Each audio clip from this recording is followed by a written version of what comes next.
আসসালামু আলাইকুম। শুনলে আশ্চর্য হলেও বিস্মিত হবার কারণ নেই। ডক্টর মোহাম্মদ ইউনূস আবার রাষ্ট্র ক্ষমতায় আসছেন এবং রাষ্ট্রপতি হচ্ছেন। কী কারণে এবং কেন সেইটা বিশ্লেষণের প্রয়োজন বা ইঙ্গিত দেওয়ার প্রয়োজন, আমি সেই বিষয়ে কথা বলব।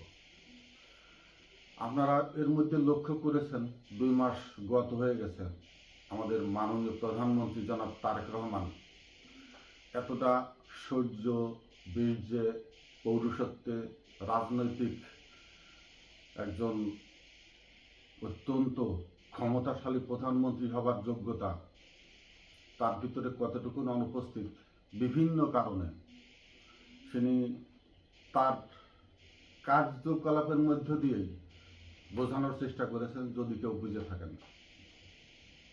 আমি আপনাদেরকে ধরিয়ে দিচ্ছি।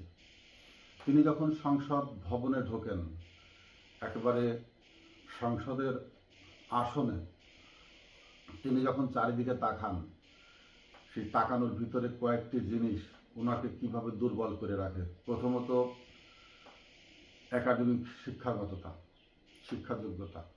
উনি যখন দেখেন এখানে কয়েক ডজন ডক্টরেট বসে আছেন, কয়েক ডজন অত্যন্ত শিক্ষিত জ্ঞানী গুণী সুধীজন, অর্থাৎ শিক্ষা জগতের আলোকময় ব্যক্তিত্ব বসে আছেন, প্রফেশনাল ডাক্তার সাহেবরা আছেন, প্রফেশনাল প্রফেসর সাহেবরা আছেন, প্রফেশনাল শিক্ষিত একেবারে দেশের মেরুদণ্ডের সমাজের মানুষগুলো চারপাশে বসে আছেন। তিনি সেখানে মৃন্ময় হয়ে যান, ক্ষীণ হয়ে যান। দ্বিতীয়ত, উনি যখন চারিদিকে তাকান, তাকিয়ে দেখেন বেশিরভাগই ওনার থেকে বয়সে বর্ষীয়ান নেতা, রাজনীতিতে অত্যন্ত পোর খাওয়া, অত্যন্ত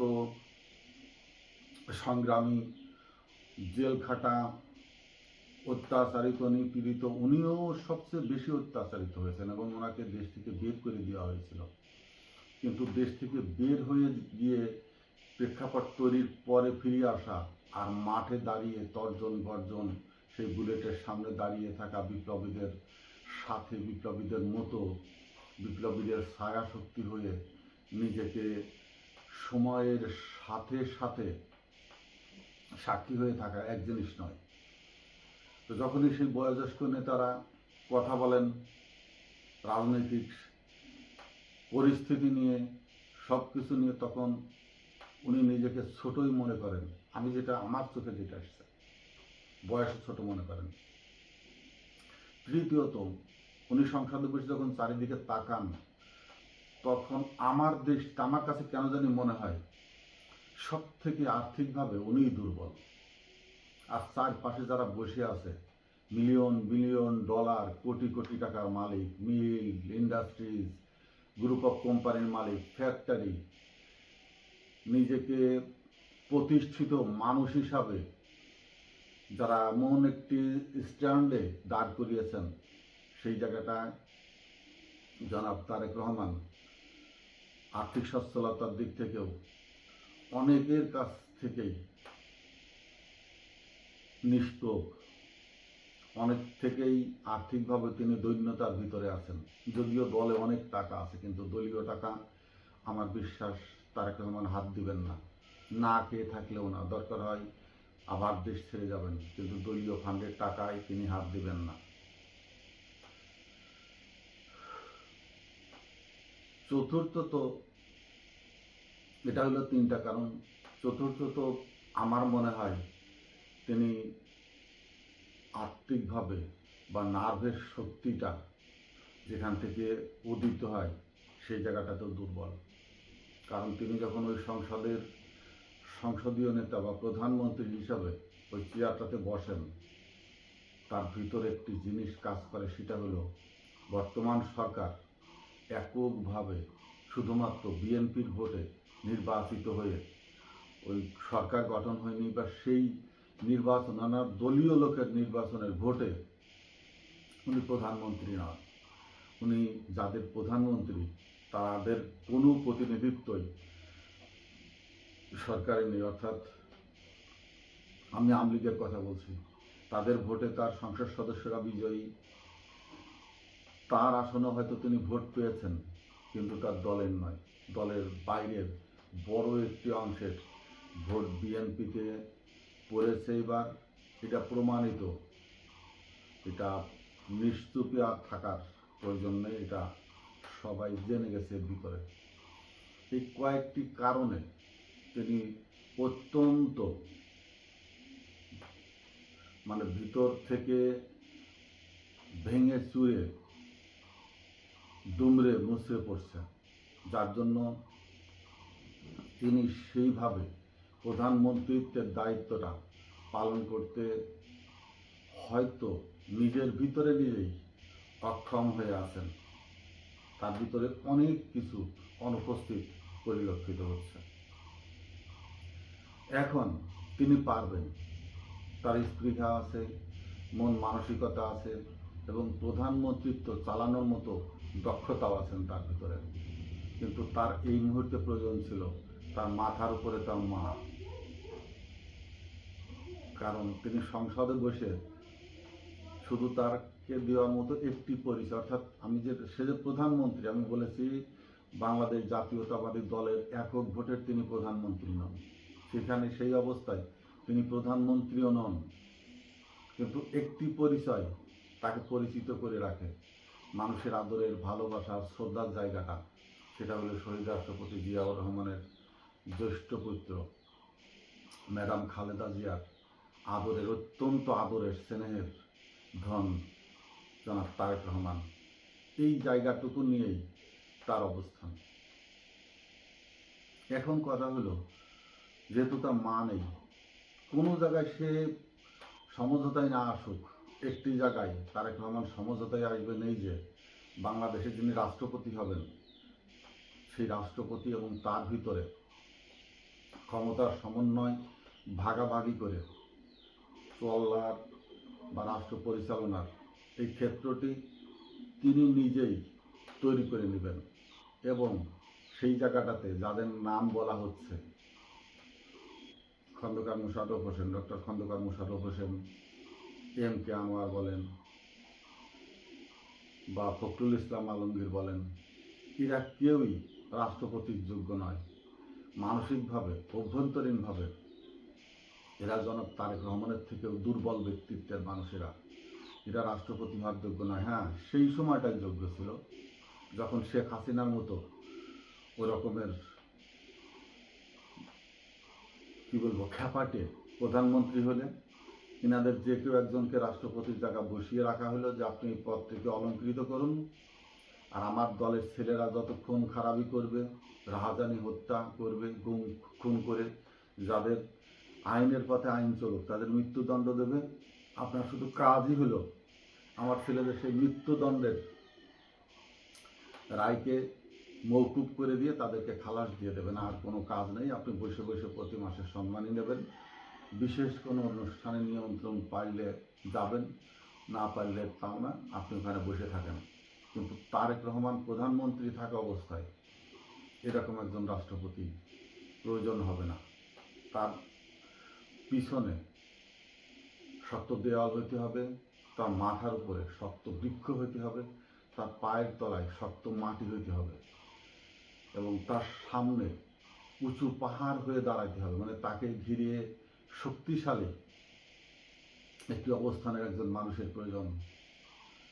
সেই মানুষটাই বর্তমান আন্তর্জাতিকভাবে বাংলাদেশের উপরে যে চাপ আসছে, চাপ পড়ছে, বৈশ্বিক চাপ, বৈদেশিক চাপ, আন্তর্জাতিক চাপ, বিশেষ করে আমেরিকা, ভারতের যে রাজনৈতিক চাপ আসছে, এই চাপকে ঠেকানোর জন্যই তারেক রহমানের সাথে অত্যন্ত বিশ্বখ্যাত, বিশ্ব পরিচিত, অত্যন্ত দক্ষ, সাহসী, সৎ, গুণীজন এবং যে কোনো পরিস্থিতিতে সারা বিশ্বের মানুষের কাছে পরিচিত একটি লৌহ মানব এদেশের রাষ্ট্রপতি হওয়ার প্রয়োজন। এই সব প্রয়োজনের জন্যই সপ্পুকে সামনে আনা যাবে না, কারণ সপ্পু রাষ্ট্রপতি হিসাবে যে কোনো পদক্ষেপ নিলেই সারা দেশে আবার দাউ দাউ করে আগুন জ্বলে উঠবে। সে আগুন দলের ভিতর থেকে উঠবে, বাইরের থেকে উঠবে, এবং তিনি যাদের রাষ্ট্রপতি ছিলেন তাদের ভিতর থেকে উঠবে। কারণ এরই মধ্যে দলের আওয়ামী লীগের আওয়ামী লীগের লোকদের কাছে তিনি একজন বিশ্বাসঘাতক হিসাবে পরিচিত হয়ে উঠেছেন। কারণ তিনি স্বেচ্ছায় সরকার থেকে সরে যাননি, পদত্যাগ করেননি, বরং এই সরকারের তোষামোদীতে ব্যস্ত হয়ে পড়েছেন। এই জন্য সেই দলের ভিতর থেকেও আগুনের ফুলকি উঠতে থাকবে। অতএব সপ্পুকে দিয়ে রাষ্ট্রপতির ভূমিকায় কোনো ধরনের পদক্ষেপই গ্রহণ করা যাবে না। যেমন ঠিক তেমনি বিএনপির সরকারও সেই প্রধানমন্ত্রীর সাথে ক্ষমতার সমন্বয় বা ভাগাভাগির অংশীদারিত্ব অন্তত সপ্পুকে দেবে না। তার জন্য যে মানুষটিকে প্রয়োজন তিনি হলেন ডক্টর মোহাম্মদ ইউনূস। এই সমস্ত জায়গা ঘাটতি করার একটি মাত্রই লোক আছে, যিনি বিশ্বের দরবারে শক্তিশালী অবস্থান নিয়ে আমেরিকার সাথে হোক, ভারতের চ্যালেঞ্জকে হোক মোকাবেলা করতে পারবে। তারেক রহমানকে বুকের পাঁজরের ভিতরে ঢেকে রেখে তিনি রাষ্ট্র পরিচালনার রাষ্ট্রের সমস্ত দায় দায়িত্ব নিতে পারবেন। এটা হলো একটি কারণ ডক্টর ইউনূস রাষ্ট্রপতি হওয়ার। অনেকগুলো বিষয়কে নিয়ে একটি কারণ। দ্বিতীয়টি কারণ হচ্ছে, খুব গভীরভাবে যদি পর্যবেক্ষণ করেন, নভেম্বরে কিন্তু আমেরিকার রাষ্ট্রপতির আপনার মধ্যবর্তী নির্বাচন। এই নির্বাচনে যদি ডোনাল্ড ট্রাম্প অভিশংসন হন, দ্বিতীয়ত তিনি হেরেও যান, যে কোনো কারণেই হোক, যদি আমেরিকাতে নির্বাচন হয় তাহলে দেখবেন এই রিপাবলিকরা ক্ষমতায় থাকতে পারবে না, ডেমোক্রেটরা ক্ষমতায় উঠে আসবে। ডক্টর ইউনূস নির্বাচন দিয়ে সরে দাঁড়ানোর পিছনে যে কাজটি করেছিল গ্যাবার্ড, ভারতীয় বংশোদ্ভূত আপনার ডোনাল্ড ট্রাম্পের যে বিশেষ উপদেষ্টা গ্যাবার্ড ভান্স ভারতের, ওই মহিলাটি কিন্তু বাংলাদেশের ইউনূসকে ক্ষমতা থেকে সরানো, নির্বাচন দেওয়া বা নির্বাচনের ইঞ্জিনিয়ারিং করে বিএনপিকে ক্ষমতার পিছনে কাজ করে গেছে। যখন রিপাবলিকানরা সরে যাবে এবং ডেমোক্রেটরা ক্ষমতায় আসবে, আপনাদের এটা মাথায় রাখতে হবে, ডেমোক্রেট ক্ষমতায় আসা মানেই ডক্টর ইউনূস আবার বাংলাদেশের পূর্ণ শক্তিতে প্রতিষ্ঠিত হওয়া, এবং ডক্টর ইউনূসকে দিয়ে শুধু বাংলাদেশ নয়, পুরো দক্ষিণ এশিয়ার রাজনীতিকে তিনি কন্ট্রোল করবেন। আমেরিকা কন্ট্রোল করবেন ডক্টর ইউনূসের হাত দিয়ে। বার্মার যুদ্ধ থেকে শুরু করে ভারতের 7 সিস্টারের ভাগ্য, ভারতের রাজনৈতিক বর্তমান প্রেক্ষাপট অর্থাৎ মোদির ভাগ্য থেকে শুরু করে আমেরিকা পারে না এমন কোনো কিছু নেই। যে কোনো মুহূর্তে ভারতকে অগ্নিগর্ভে পরিণত করে দিতে পারে আমেরিকা চাইলে। 7 সিস্টার নাড়াচাড়া করে দিতে পারবে আমেরিকা চাইলে। কিন্তু ডোনাল্ড ট্রাম্প সেটাকে স্থগিত করে রেখে বাংলাদেশকে নিয়ে তার পররাষ্ট্রনীতি অন্যভাবে খেলতে চেয়েছিলেন, ডক্টর ইউনূসকে সাইড করে দিয়ে খেলতে চেয়েছিলেন। কিন্তু ডেমোক্রেটরা আসলে ডক্টর ইউনূসকে জায়গায় এনে খলিলুর রহমান পররাষ্ট্রমন্ত্রী তাদেরকে দিয়ে পুরা দক্ষিণ এশিয়ায় গেইন করে যাবেন, এটা নিশ্চিত থাকেন। এই প্রয়োজনের তাগিদেই ডক্টর ইউনূসকে বাংলাদেশের রাষ্ট্রপতি হিসাবে প্রয়োজন।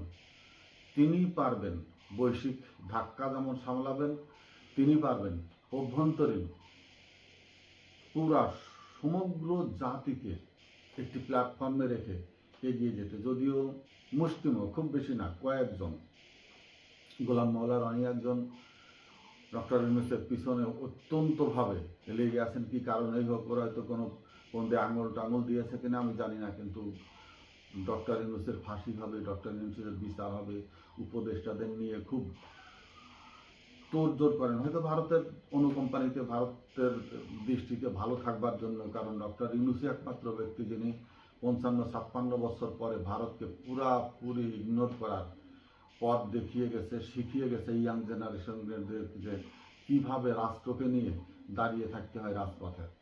এটা জনগণের বোধের ভিতরে, মাথার ভিতরে ভালো মতো গেঁথে দিয়ে গেছে ডক্টর ইউনূস।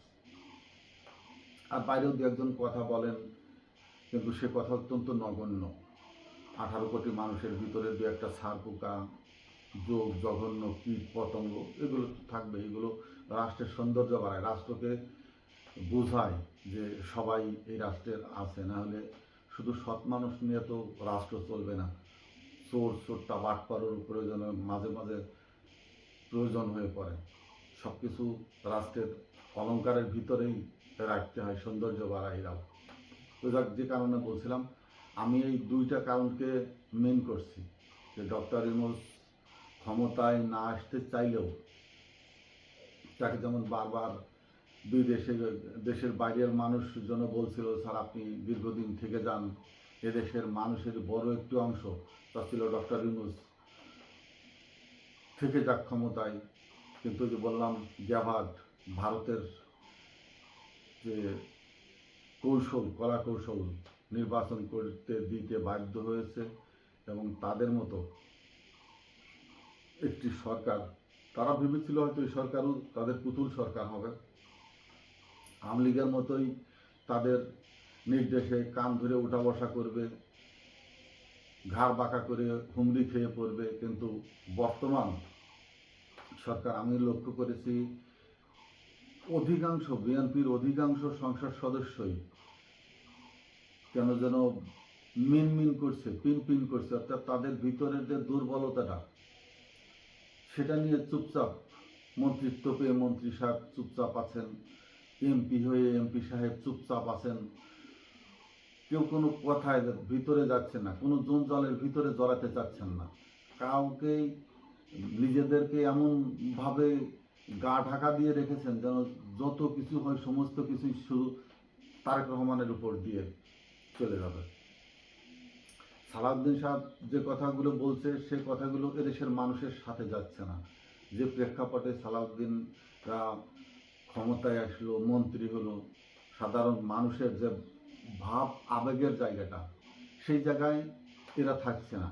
এরা ক্ষমতায় আসার পরেই যারা বিতাড়িত হয়েছিল যে আচরণের জন্য, সেই আচরণের দিকেই এদেরও মুভমেন্ট, অর্থাৎ কারোর ইঙ্গিতে যেন এরা এইসব কথা বলছে, চাল চলনে যেটা বোঝা যাচ্ছে, এরাও যেন সেই আজ্ঞাবহ কৃতদাসে পরিণত হয়েছে। এই জায়গাটি থেকে সংসদ সদস্যরও মানসিকভাবে শক্তিশালী একটি অবস্থানে দাঁড়াতে, তাদের কথা বলতে, রাষ্ট্রের কাজে পূর্ণ মানসিক শক্তি দিয়ে রাষ্ট্রের ভিতরে অভ্যন্তরে দাঁড়াবার জন্য যে শক্তিটার প্রয়োজন, সম্ভবত সেইটা কোথায় যেন একটু ঘাটতি আছে। তবে আমার মনে হয়, যদি সব পোশাক সরে যাওয়ার পরে ডক্টর মোহাম্মদ ইউনূস ক্ষমতায় আসতেই হবে, তাকে রাষ্ট্রপতির দায়িত্ব নিতে হবে, এবং তারেক রহমানের সাথে তখনই রাষ্ট্র পরিচালনার একটি ক্ষমতার ভারসাম্যতা করে এমনভাবে সেট করবেন তারেক রহমান, প্রতিটি এমপি তখন একটি পাহাড় হয়ে দাঁড়াবেন। সেখানে জামাত ইসলামের, এনসিপির, বিএনপির সমস্ত সংসদ সদস্যরা একটি শক্তিশালী রাষ্ট্র গঠনের জন্য সমস্ত কিছুতেই একসাথে হা হা করে উঠবেন। কেউ বিরোধী দলে থাকার পরেও তারা বিরোধিতা করার সুযোগ পাবে না, এমন কোনো ইস্যুই আর সংসদে আলোচনা হবে না। সেই দিনই আসছেন। এই প্রয়োজনের জন্যই ডক্টর মোহাম্মদ ইউনূস আসতে চাক আর না চাক, মানুষ তাকে আবার টেনে হেসড়ে ধরে নিয়ে এসে রাষ্ট্রপতির চেয়ারে বসাবে। অপেক্ষায় থাকি আমার থটের সাথে পরিস্থিতি বা সময় মিলে কিনা। সবাইকে অভিনন্দন জানিয়ে আসসালামু আলাইকুম।